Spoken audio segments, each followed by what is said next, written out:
Hi there, and thank you so much for checking out this bullet journal video. This month I'm getting out my watercolours again, and for the most part I'm painting on watercolour paper and sticking it in.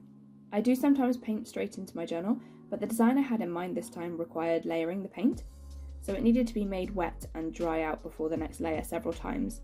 And watercolour paper is of course designed to do that, but normal paper, not so much.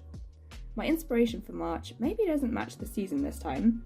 I don't necessarily try to fit the seasons that much, but usually when spring arrives around March, it's nice to do something bright and fresh, but this time I'm going pretty dark and moody. We've had a lot of dull and rainy weather where I live the last few weeks, and I think that's influenced the design. So I'm doing a sort of misty, rainy scene looking out over pine-covered mountains, and it's actually quite a simple one to do and good to try if you're a beginner. I did a short video creating a similar scene a few months ago, and the finished piece is in my room, so just looking at it every day along with all the rain we've been having made me want to use it in my bullet journal. So I'm starting off with a really watered down layer of Paynes grey for the sky background and just letting that dry before adding the next layer. Then on top of that I'm adding the first mountain layer. It's just an uneven line of narrow points. This is supposed to be way in the distance, so there's no need for detail here, but allowing the watercolour to spread naturally rather than trying to force it to be flat adds a little bit of depth and texture.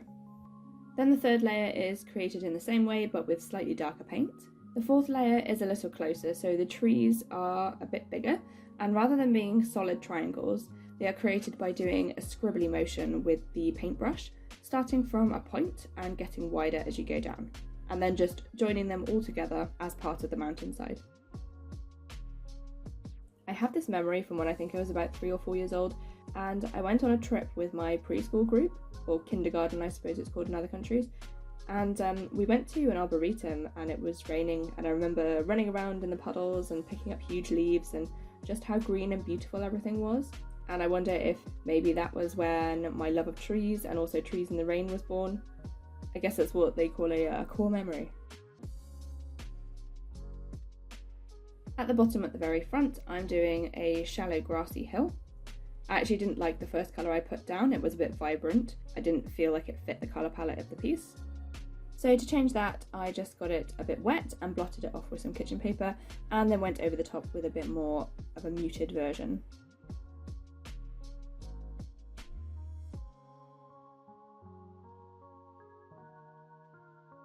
The next layer of trees are closer and darker again, so the scribbly trees are slightly bigger, but it's the same technique.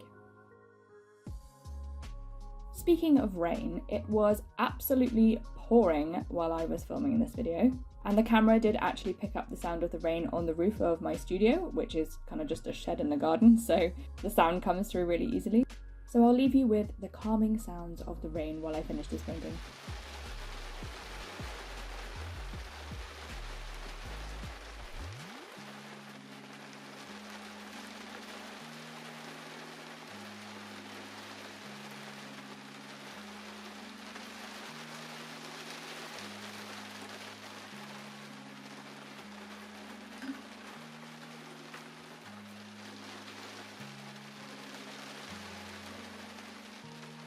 Then I'm making one final row of trees which are a bit more defined.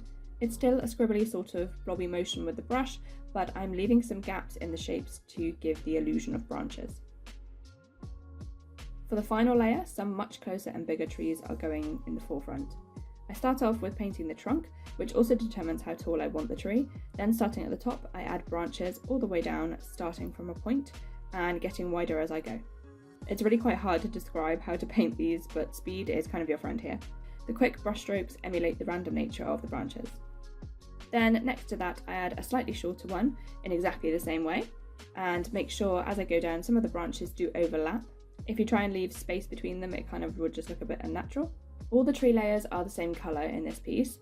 It's Hooker's Green mixed with the bluish Paynes grey, which gives it the really cool tone and makes it feel like a bit of a rainy day. The trees at the front are the most concentrated version of the colour, while all the layers behind have varying amounts of water added to them. The first tree layer had loads of water added to make it a really pale, transparent wash.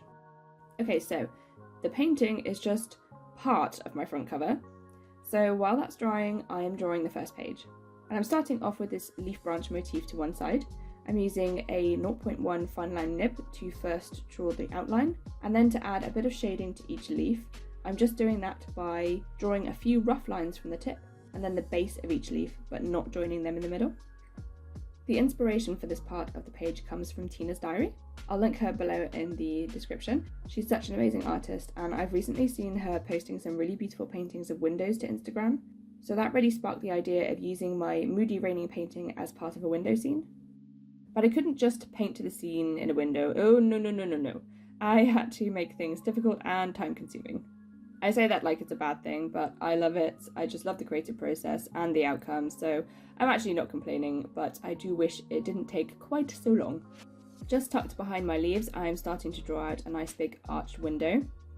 I'm just doing it as an outline rather than drawing it in any realistic sense, and started off using a 0.8 nib, but I was having to go back and forth several times to get the thickness of the line I wanted, so switched to a Sharpie, and that was actually the perfect thickness and made drawing out the window a lot quicker. I had already measured it out and sketched the window in pencil, so that made it a lot easier to draw when using the pen. The Sharpie does cause a shadow on the other side of the page, so if that was going to interfere with the design, I would have just sucked it up and used the fine liner, but luckily it doesn't matter for this setup.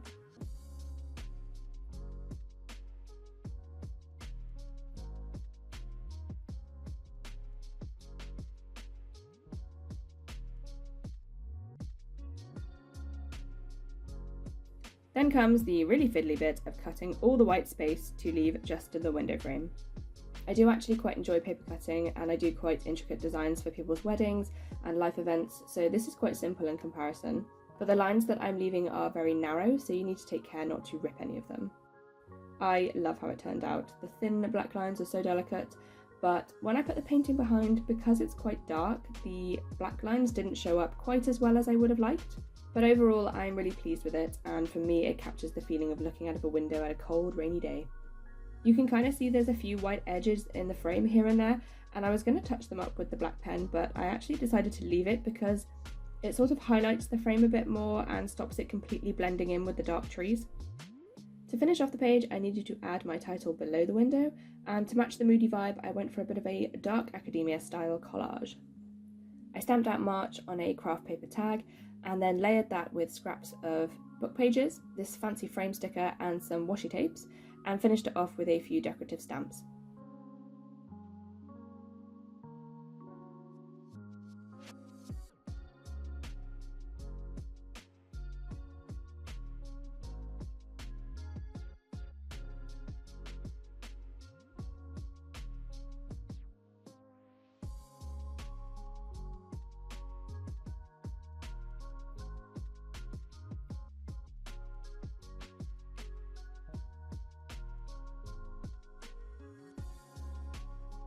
When that was done, I stuck down the painting on the page behind, making sure to position it so that both the trees were visible.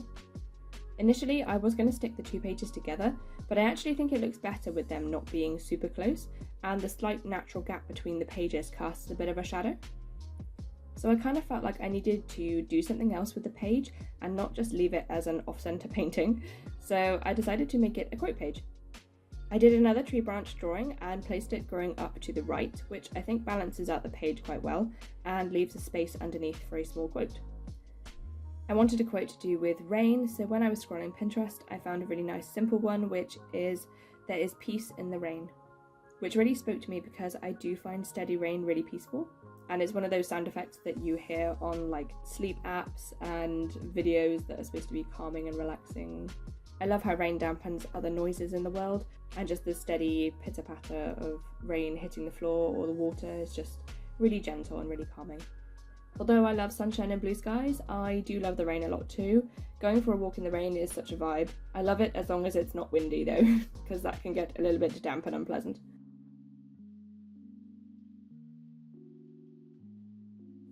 My next page is for my calendar, and I'm painting another rainy forest scene. I know I keep saying it's rainy, but I'm not actually painting visible rain. I don't think I have the skill for that, but I'm just suggesting rain with a kind of misty background and a cool tone to the green and the overcast sky.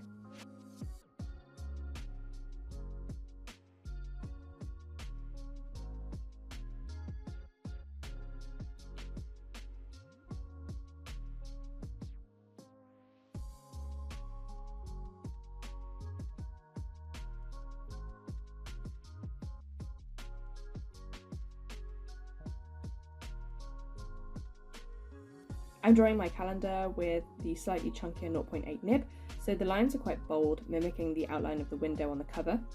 I decided to make it even bolder by colouring the headers of each week in solid black and using a white gel pen for the dates.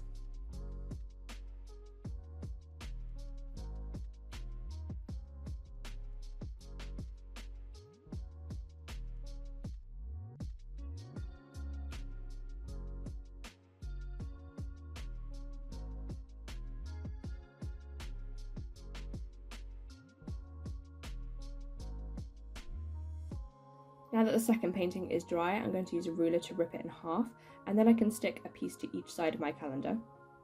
I really like keeping a rough torn edge on my paintings. I think it adds some interesting texture, but equally I think really sharp straight lines can look good too, so it's just about choosing what suits the vibe of the piece at the time.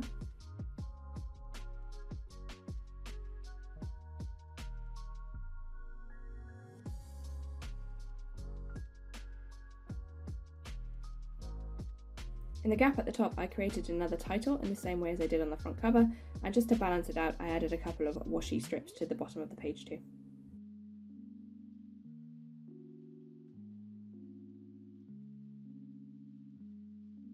Now I was about to move on to the next page when I realised that I had made a mistake.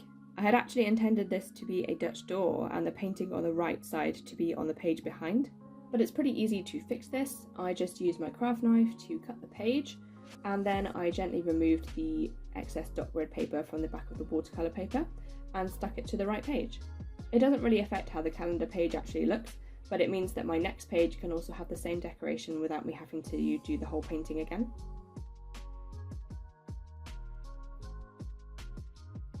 So yeah, on to the next spread, which is my habits and trackers page. I'm doing my usual setup of horizontal grids. The top one is to track my plant watering, and the bottom is for all my habits. I'm adding a new habit this month, which is drawing. I mentioned in my February setup that I was trying to do it more often, so now I'm actually adding it as a habit to see how many times I can check it off in a month. I've kept those bold solid black tops to the tables, and as there's not much space for decoration, I'm just stamping the title on craft card and adding a couple of butterfly stamps either side.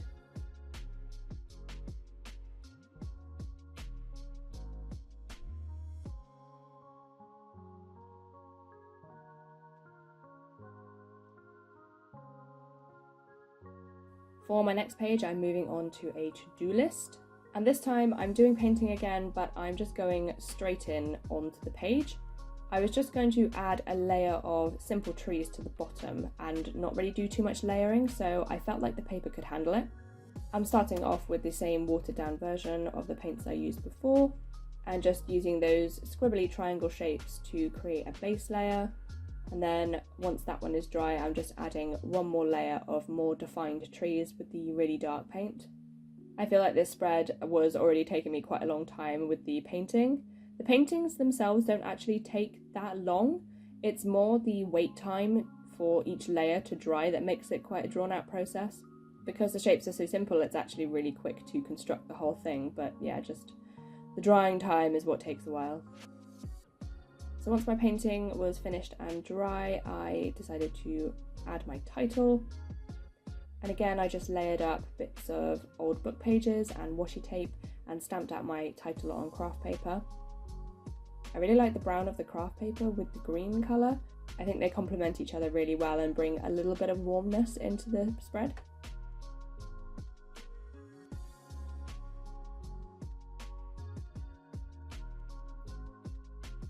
When my title was done, I just added a very simple border with the 0.1 fine nib. The opposite page is my gratitude log, and I just did that in exactly the same way, but obviously added the dates of the month all the way down the left side of the page, just so I can write something I am grateful for every day of the month. Okay, finally on to my last setup, which is the weekly spreads.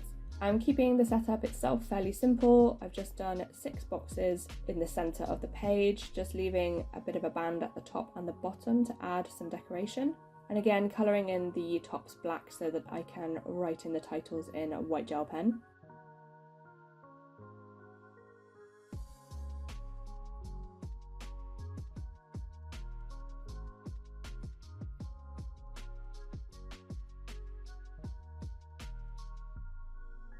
felt like adding a little bit of something different this time to my weekly spreads, so on the opposite page I started off by doing a calendar at the top, and then I'll just highlight the week that I'm on, and underneath I just added a really simple box to put all my tasks for that week in, and that left a bit of a space underneath, so I just grabbed another little mini piece of watercolour paper and did another painting on that one, and then just trimmed off the excess part of the page and rounded off the corners with a little punch. I decided not to paint straight into the journal because I wanted to layer those ones up again, so the watercolour paper was the best option there. And I did 5 of those little mini paintings so that I could use them on every week of the month. And I just repeated that throughout the rest of the weeks of the month. And that is March done. It took me a really long time, but I absolutely love how it turned out. I really love the moody vibe of the painting, and the window is so detailed, it's just gorgeous. I hope you enjoyed the video. I think it might have been a little bit longer than I would normally do, so thank you if you made it to the end. If you did enjoy it, please feel free to leave a comment and a like, and consider subscribing to my channel if you want to see more arts and crafts and bullet journals. Thank you so much for watching. Bye!